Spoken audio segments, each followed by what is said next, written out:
Trump says Obama, Biden, others committed treason, threatens to go after ex-officials.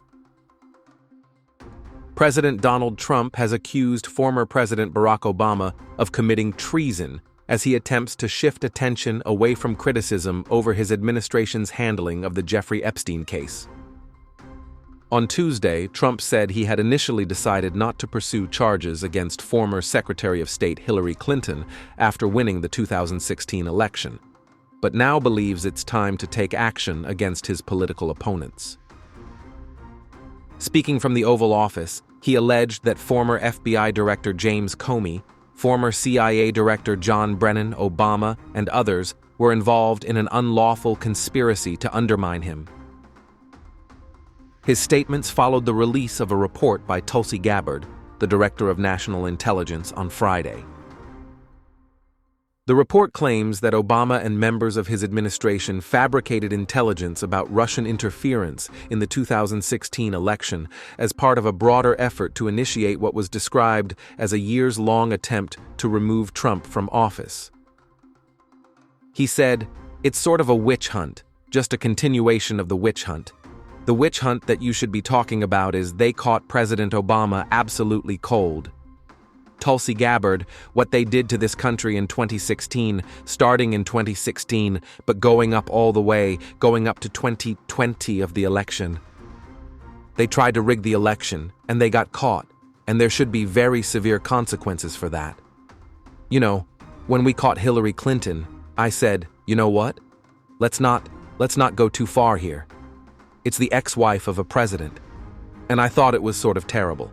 And I let her off the hook, and a very happy I did. But it's time to start after what they did to me. And whether it's right or wrong, it's time to go after people. Obama's been caught directly. So people say, oh, you know, a group. It's not a group. It's Obama. His orders are on the paper. The papers are signed. The papers came right out of their office. They sent everything to be highly classified. Well, the highly classified has been released. And what they did in 2016 and in 2020 is very criminal. It's criminal at the highest level. So that's really the things you should be talking about. I know nothing about the other, but I think it's appropriate that they do go. When asked about Tulsi Gabbard's criminal referral to the Department of Justice and whom he believed the DOJ should investigate, specifically regarding figures from the Obama administration, Trump responded, well, based on what I read, and I read pretty much what you read, it would be President Obama. He started it, and Biden was there with him, and Comey was there, and Clapper. The whole group was there. Brennan. They were all there in a room. Right here. This was the room. This is much more beautiful than it was then, but that's okay. I have nice pictures up. They came out of the vaults. They were in there for 100 years. This is much more beautiful. We have the Declaration of Independence now in the room, which wasn't here. I guess people didn't feel too good about putting it here, but I do. But you know what? If you look at that, those papers, they have them stone cold. And it was President Obama. Obama was the gang leader. It wasn't lots of people all over the place. It was them too. But the leader of the gang was President Obama. Barack Hussein Obama. Have you heard of him?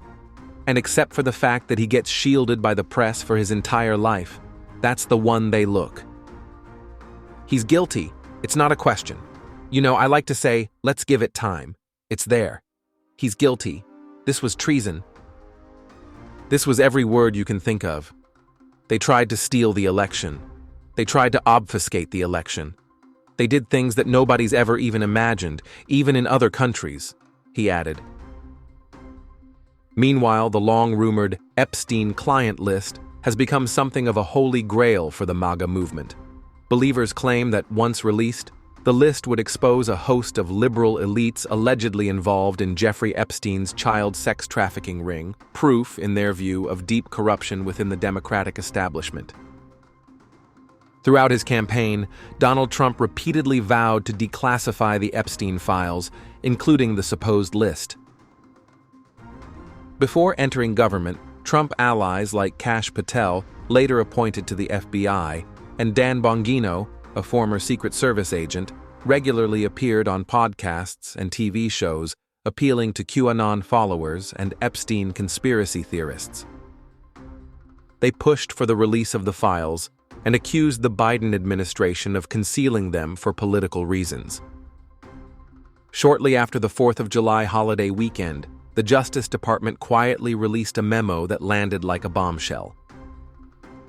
A systematic review of the Epstein files by Justice Department officials revealed no incriminating client list. The memo also stated that no evidence was found indicating Epstein blackmailed powerful individuals. It further confirmed that Epstein died by suicide in his Brooklyn jail cell in 2019 while awaiting trial on sex trafficking charges. Since the memo's release, MAGA circles have been in disarray, with some of Donald Trump's most loyal supporters openly rebelling against his administration. They've accused it of participating in a cover-up and have called for the resignation of Attorney General Pam Bondi over her handling of the Epstein files.